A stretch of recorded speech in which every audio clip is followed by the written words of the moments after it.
taken care of properly. Let me just say this. Some of his assets are with the mining cadastre office, and of course, it's being given to corporate bodies that can take care of it. What I mean is that, you see, we want mining in Nigeria to be private sector led. Most of these things that have been done in the past as government owned never worked. So we shouldn't go back to that again, because for me, a big corporation again is like going back to Nigerian Mining Corporation, which of course has been unbundled. Participation of states and LG, I've spoken about that, sir. States and local government can form SPV to participate, but they should desist from the illegal aiding of foreign nationals to go and mine. We want that. Wealth creation, I think we're doing very well in wealth creation. Right now, we're teaching a lot of young people, like I said, in gemstones. A lot of gold has been taken out. We're encouraging them, and I think that's where you said we can reduce the costs. I was discussing with the mine inspectorate man. What we charge on gold when they are taking it out, they came to us and said, look, if we reduce it a little, they can bring in more people, and we are studying that. We may react to that and reduce it. And of course, my Minister of State is reminding me here, there's the NIMED project, because he's saying we should identify some minerals. The government has already done this, and I think that's where there's another gap. It's already been done. The NIMED project started even before we got into office. 7 strategic minerals has been identified. Government is doing a lot of work on it, survey, to get bankable data. These are the kind of data that can attract the big names. The Rio Tinto, the Glencore, and all that. They can come into Nigeria when they know, yes, oh, this thing is there, is in this quantity, is at this depth. These are kind of data they can work with. And they can do their own business profile and say, oh, is water coming? And they'll come for the bidding. So Nigeria is doing a lot. I think we need to brief you more to let you know what we're doing. And of course, we need your support in all this that we're doing, especially when it comes to funding. Thank you so much, Mr. Chairman. I think I've been able to do justice to more of the questions. Thank you. Anybody to state whether Nassau State has got up to 100 million in solid minerals, either by royalties or whatever. So you could see if states and local government are given a role, it will go a long way in giving them sense of participation. Even the so-called varieties that is mined from Nasarawa State, when they go for export or for whatever, the derivation is sent not to Nasarawa, but to a speculative state in between. Sometimes they take these varieties from Nasarawa, from Adamawa, from Plateau, from Benue, and they take it to rivers. And before you realize, in the distribution or sharing of the resources, you find that that money goes to river state with due respect to the state. So I can say that we need everybody to be carried along. But it's not something that would look punitive.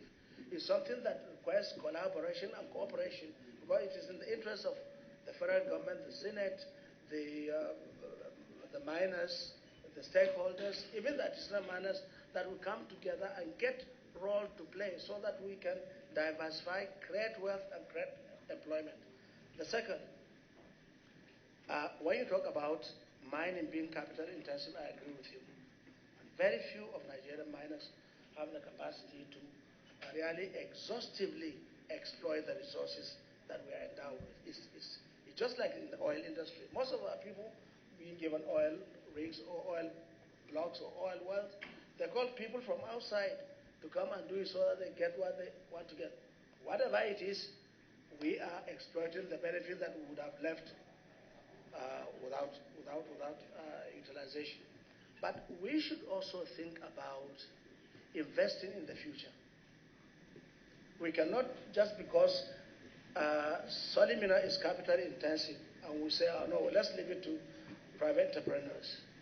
Why can't the government create funds, create avenues, create factories that could be value chain, rather than leaving the artisanal miner selling the solid mineral raw out at very cheap and disheartening price. So government need to invest for the future. It doesn't really matter. We may not enjoy it in our lifetime, but if we can make an investment with the resources of the state that will yield in the next 20 years, when we would have been in our graves, I think our children will appreciate what we have done for them. This is the kind of psyche I want us to go into this industry so that we'll be able to get the best out of it. I will ask my colleagues. Okay.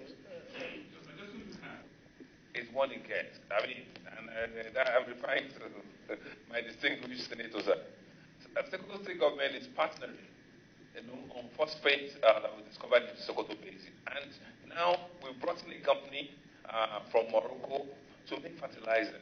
That's the way the states can participate, through a corporate body, not to do it themselves like we're saying and all that. So that's a success story. States can participate, yes, but through a corporate body, not as states itself, and they are exerting some rights. I think that's where we need to get it right. We've had success stories. Even Cardinal is already partnering on some things.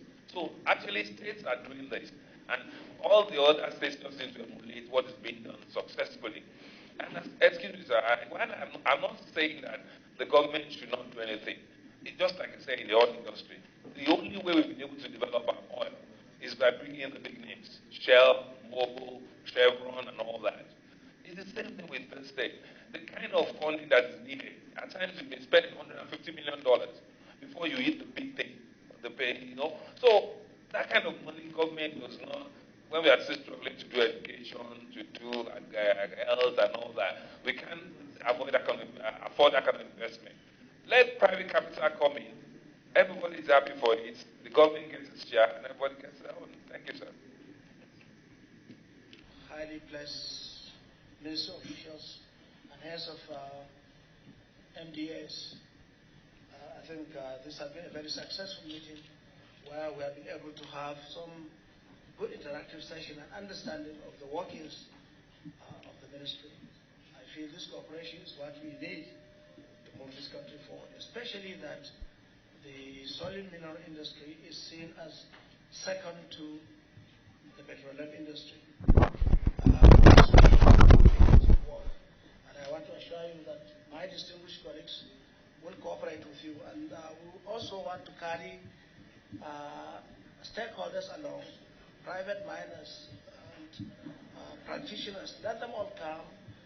Let's sit together, find ways that we can take this country to the right position as far as Salimina is concerned. On this note, I will invite other of my colleagues to move for the adjournment.